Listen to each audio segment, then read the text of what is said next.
Assalamualaikum warahmatullahi wabarakatuh. Di sini saya akan menjelaskan tentang sifat periodik unsur mengenai sifat logam dan non-logam. Sifat logam berkaitan dengan keelektropositifan dan sifat non-logam berkaitan dengan keelektronegatifan. Kecenderungan sifat logam yaitu kecenderungan atom untuk melepas elektron dan membentuk ion. Semakin besar energi ionisasinya, semakin sulit melepas elektron, maka semakin berkurang sifat logamnya. Sifat non-logam memiliki kecenderungan atom untuk menyerap elektron.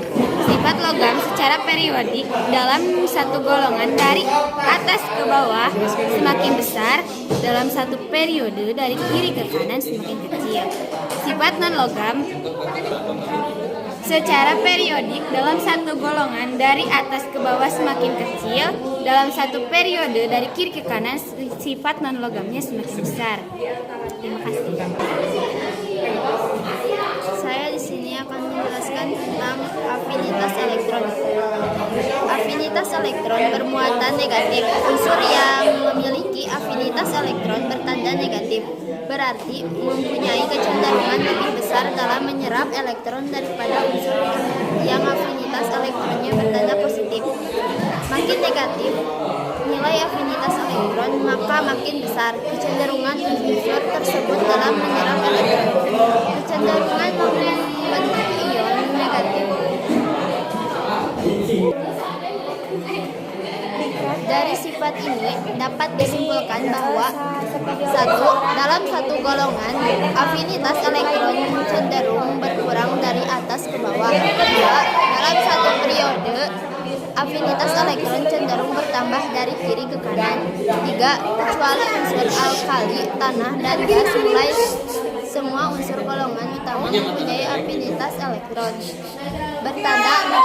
Afinitas elektron terbesar dimiliki oleh golongan halogen.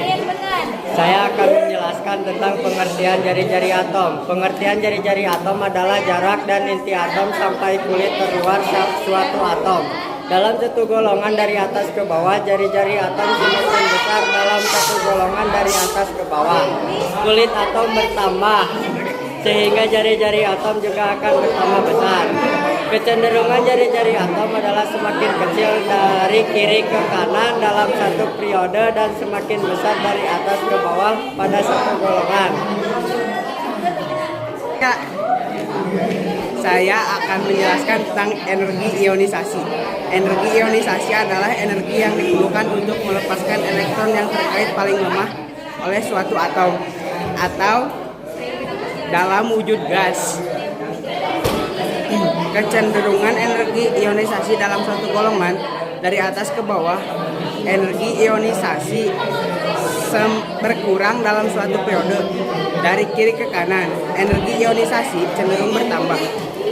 Periode energi ionisasi dalam suatu periode energi ionisasi unsur bertambah dari kiri ke kanan karena jari-jari atom semakin kecil, sehingga dengan tarik inti terhadap atom tertular semakin kuat dan energi ionisasi bertambah. Dalam suatu golongan dari atas ke bawah, energi ionisasi semakin kecil dalam suatu periode dari kiri ke kanan. Energi ionisasi cenderung bertambah. Saya akan menjelaskan keelektronegativan adalah kemampuan suatu atom untuk menangkap elektron dari. Jadi jika dalam satu golongan dari atas ke bawah, maka keelektronegativannya semakin kecil atau rendah. Sementara jika dalam satu periode dari kiri ke kanan, maka keelektronegativannya semakin besar atau tinggi. Semakin besar keelektronegativan, semakin mudah juga atom tersebut menarik elektron kepadanya sendiri. Wassalamualaikum